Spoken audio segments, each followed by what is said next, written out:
Hey everybody. So here I am getting ready to do some canning, and I'm gonna make some blackberry jam, which is our absolute favorite in this household. And I am tired today, but if I do not use up these berries we picked several days back and get them canned, they will go bad. So I need to get this done.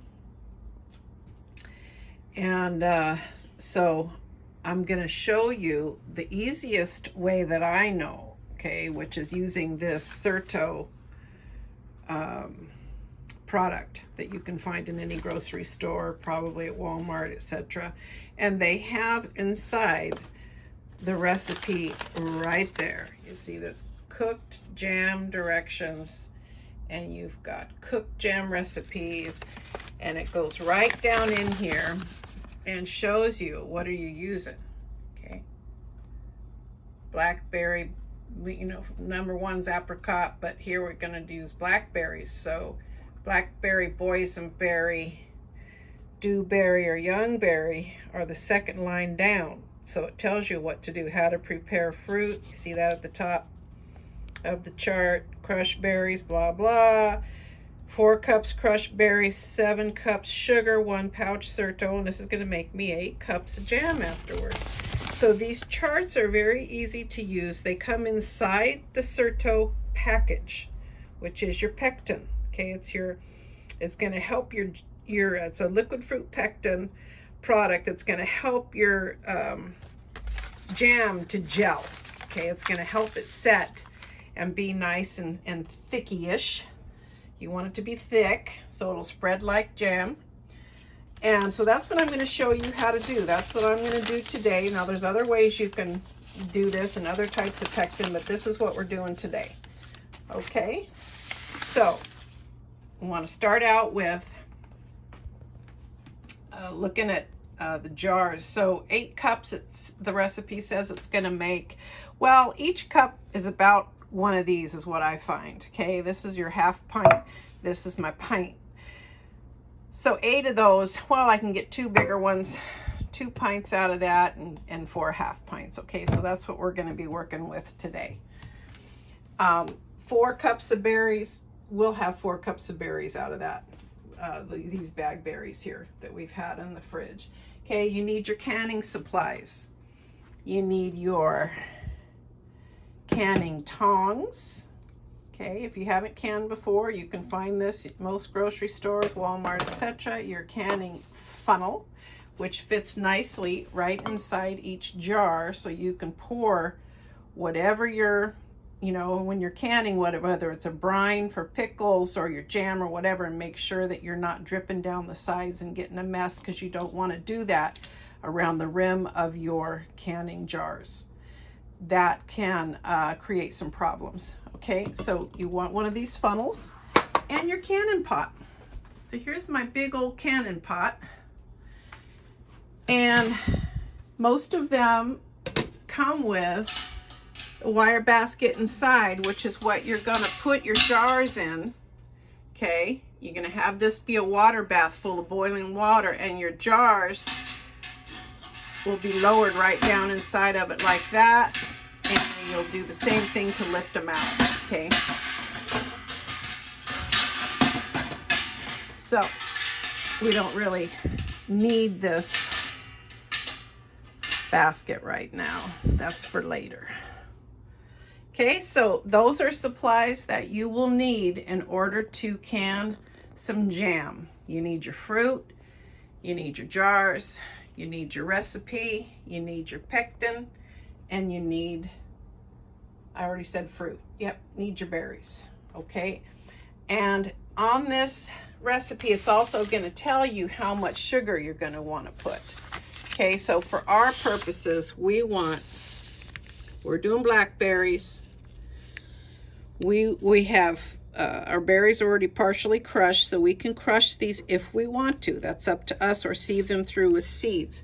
I don't ever sieve it. The seeds don't bug us at all. What these are is actually the Himalayan blackberry that's considered invasive in the Northwest, but it is absolutely everywhere. And the berries are enormous, juicy, and very sweet. I almost prefer them to an actual true blackberry from our area. So the seeds don't seem to bug us at all. It just isn't hardly noticeable when we're eating this jam. So it could be the variety that the Himalayan blackberry is that way more than the other true vining blackberry. I don't know, but anyway, we're not going to do that step. So we've got our berries, and you're going to need 7 cups of sugar. Wow.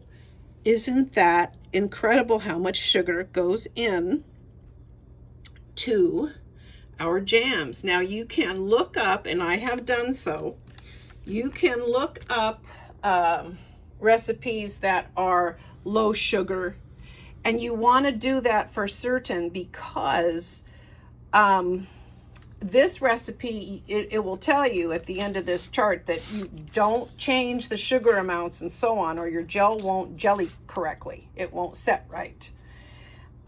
So if you want a true less sugar recipe, limited with sugar, or no sugar recipe, what I would suggest is if you haven't got a canning book yet, it'd be good to have one on hand, and you can find recipes there. But go ahead and Google online, and blackberry jam, no sugar or low sugar. I've done this with a recipe that calls for 2 cups of sugar, and I get 5 pints out of it rather than 8, or excuse me, 5 half pints rather than 8. And it's a little more, it tastes kind of tart, but still sweet enough to be delicious. And so that's with 2 cups sugar in the recipe.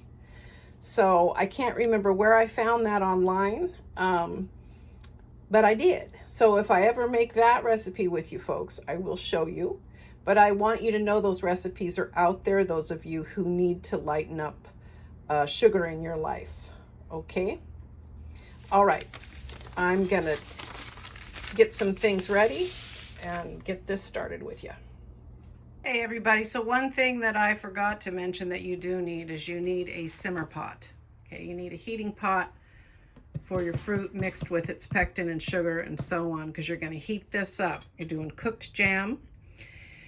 And so you need one about this size, because you've got, 4 cups of berries plus your 7 cups of sugar. You've got a lot going in there, so you want to use a fairly large pot to do this in. Okay, so now I've already started to empty one of these bags of berries into my bowl. It calls for 4 cups of berries.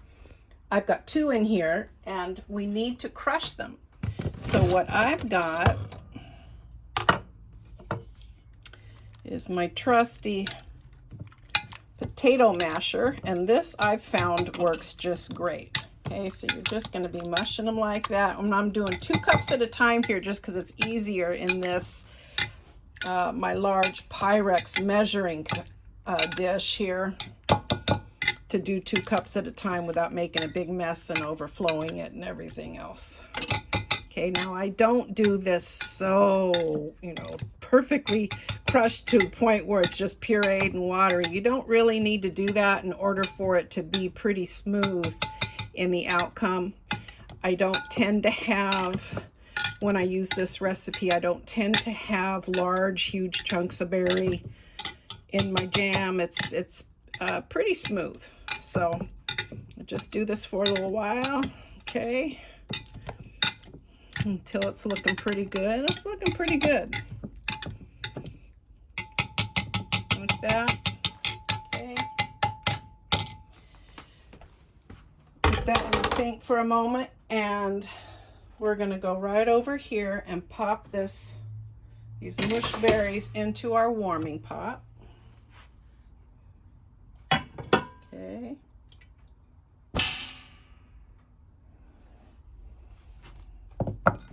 And we're going to do 2 more cups and mash them up just the way I did the first 2 cups, and pour those into the pot. Okay, so we've got 4 cups of crushed blackberries in there, and our recipe calls now for 7 cups of sugar. Now, I do not use white sugar because I prefer unprocessed, unbleached, and so that's what I've got. Otherwise, it's the same as white sugar pretty much.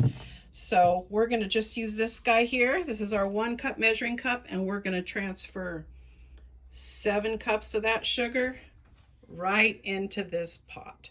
Now, the recipe will tell you to put your 7 cups in a separate bowl than your berries, and then just add your sugar to your berries. So we don't really need to do that. I like to save a step and dirty up another bowl by just measuring the cups right into my jam. If you think you can trust yourself to do that without losing track of how many you've put, then go ahead and do that. Otherwise, if you're worried you're going to lose track of your cups, measuring out to 7, put it in a bowl first and then add it to your jam.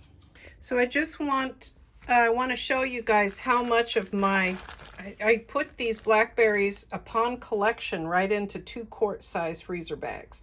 This is how much I have left over. So 1 freezer bag seems to hold about nearly 3.5 cups of berries, almost enough for your whole recipe. If I had wanted to cram a few more berries into 1 quart size freezer Ziploc, it probably would have worked, and I'd have all the berries I need for 1 round of making jam, just with 1 really stuffed quart size bag. Okay, so the rest of this, what's great about having extras, the rest of this will go in the freezer and we'll use that for making our wonderful Power Greens smoothie every day. Okay, so taking a look back at our recipe, there we are. We've got our 7 cups of sugar in. Now we've got to do our 1 pouch of Certo. And this, once again, is going to give us 8 cups of finished jam. So 1 pouch of Certo, it's like this. You just pull that right out of that box. 1 box of Certo, about $8. I'd say, yeah, a little over $8 now, maybe even more since the last time I bought it because of all the inflation that we're all experiencing. But the box will come with 2 pouches. So you got 2 doses of 2 rounds of jam you can make with 1 box, which is not bad. Okay, so it tells us to add this into our mixture, so we're going to do that. Oh, hi y'all. I'm butting into my own video to let you know I made a mistake.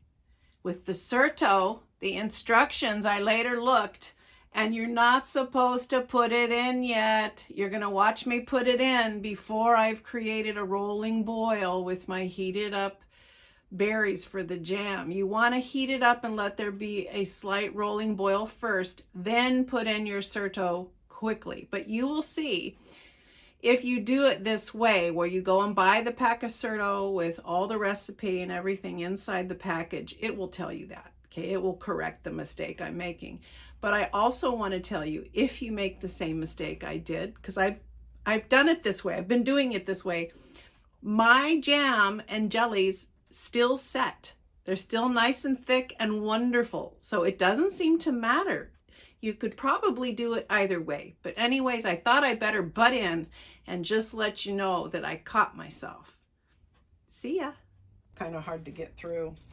I'm just going to squeeze that. It's just this clear, almost looks like, maybe it is the same thing. I don't know, but it almost looks like if you've ever been in healthcare, done any caregiver work and that sort of thing, when clients need liquid thickener in order to drink. They can't just drink thin water. Looks a lot like that.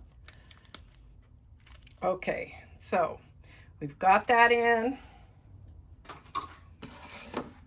And look at all that sugar. I know it really looks like a lot of sugar. So we've got our pot starting to heat up. Just starting to get it warm as we're stirring it in. So this is the kind of thing you want to stir a lot while you're making it. Okay, and You want to bring it to a steady rolling boil, not a crazy rapid boil, but a steady rolling boil that even when you're stirring it, it's still popping some bubbles and boiling. Okay, so we have boiled our mixture of blackberries, sugar, and liquid pectin at a rolling boil for 1 whole minute. So our directions tell us to then take it off the burner, take it off the heat, and if we wish to gather up any foam that's resting on the top with a spoon. Okay, and I'm just going to put that right in my sink there. This just keeps this out of our jam.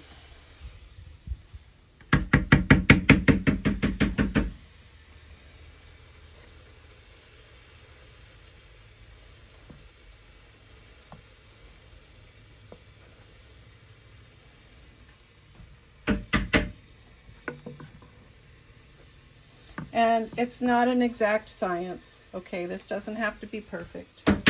You're just trying to get most of it out.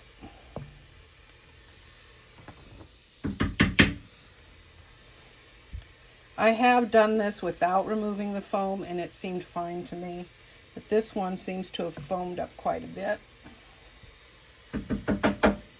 So I'm going to go ahead and do that and then mix this back in. Okay. Now, our directions tell us to immediately put the mixture from our pot into our jars. Okay, so we've got our funnel set up right there, and we're going to now get our ladle and start filling up these jars.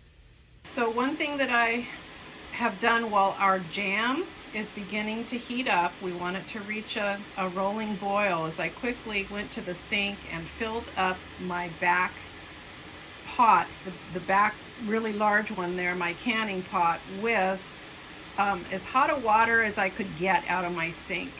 And I'm starting it towards boiling because it takes a really, really long time to heat up that big pot.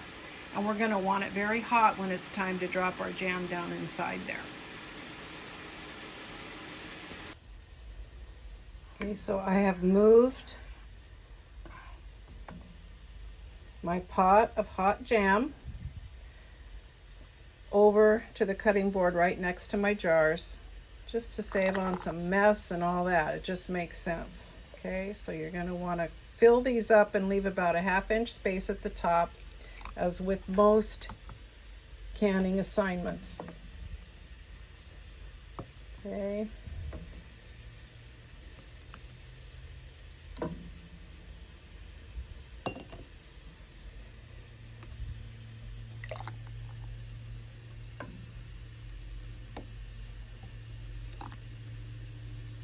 Okay, now we have filled our jars with jam. You can see I've made a little bit of a mess. I have never made this without making some kind of mess. One thing that I do is that I can take my lids, you see the rings there, and the lids are here in some hot water. And if I want to, as a part of the sterilization process and also just getting them ready for a good seal, put them in a, what do you call those? Like a sifter basket, like that, like one of those, or my big Pyrex here, and just lower it down into the hot water of my canning pot. Okay, and then put some hot water down in here to help these with their seal. It really helps to have them in some hot or warm water before putting them on here. Okay, now next step is you want to take a clean paper towel and you want to wipe the rim of every one of your canning jars, because you don't want anything to get in the way of that perfect seal right at the top. Okay, if anything gets in the way of that seal, number one, it probably won't seal, but number two, you can have some spoilage going on and get very, very sick from that. Okay, so I'm going to finish wiping these off, And then we're going to put on our lids. Okay, and then you want to screw each lid on tightly, finger tight. And we do all this fairly quickly. I mean, don't hurt yourself trying to go so fast, but you don't want, 20 minutes to lapse in between these small steps. And do be careful screwing the lids on. And you'll notice if you touch a jar with your other hand while you're screwing with the other one there, that the jars are hot. Okay, so just be careful with yourself. And now we're going to move these again rather rapidly. We don't really want to wait into our canning water bath basket.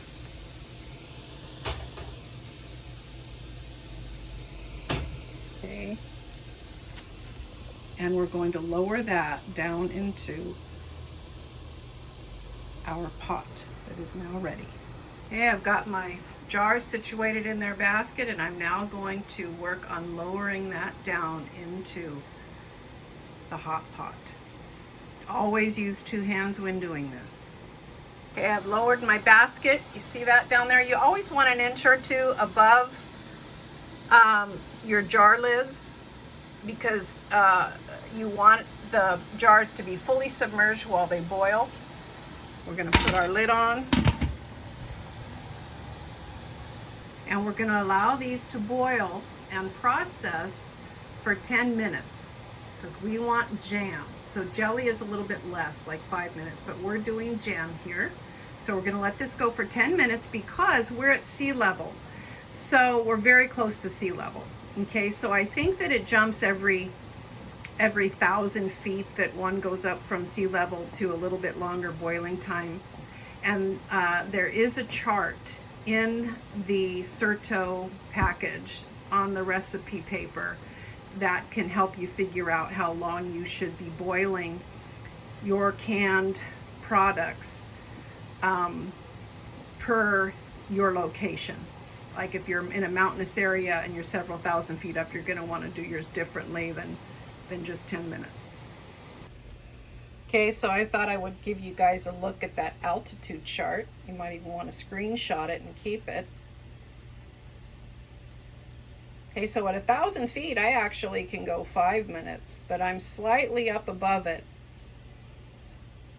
But it says 1,000 to 3,000 feet altitude, 5 minutes. So I don't even need a full 10 minutes. I've been doing it for 10 minutes and it sets just fine.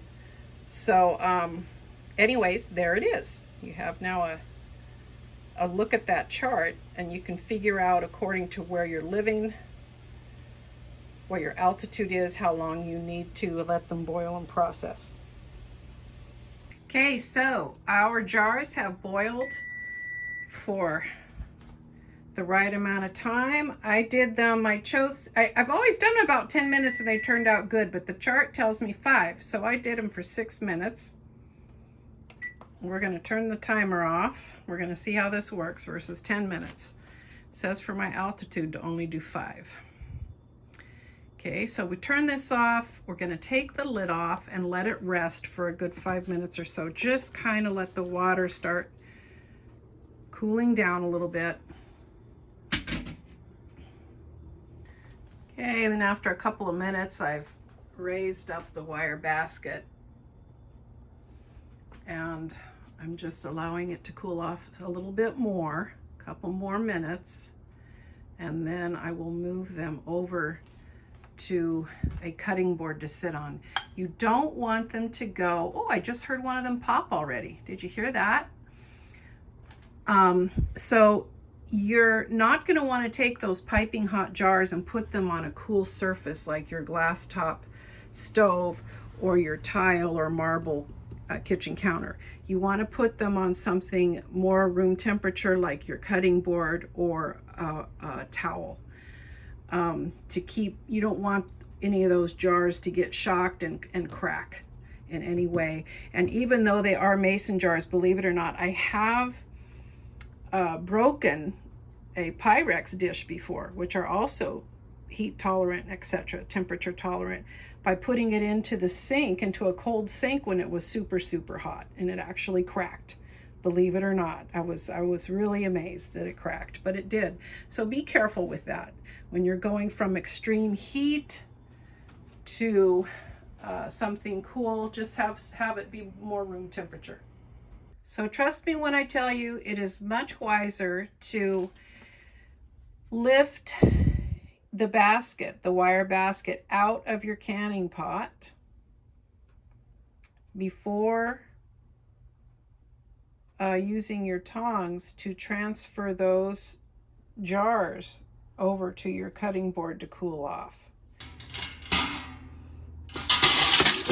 Now see, that's what you want to don't do. You want to be very careful about something like that. Now I'm gonna, you notice I've got a hot pad beneath it. You could use a hot pad, a towel, or another cutting board under there. And I'm just gonna open these up like so. Okay, so far, so good. We've had already at least three of our jars popped and are sealed. You really want to wait for that popping sound to get that seal. So half of them are already done. And you can see on one that hasn't sealed yet, you see how it's slightly, see if you can see it with the camera. It's slightly uplifted in the middle there. Let's look at the one in the back that has sealed. So you can kind of see the difference. You kind of see, now look at that one. It's more indented. That little round indented circle. This one's still like a circle, but it's popping up a little bit pyramided on top of the jar. That one's popped. That one's popped. That one is popped. So you want it to be nice and flat, not still sticking up a little bit like that one is, and that one is.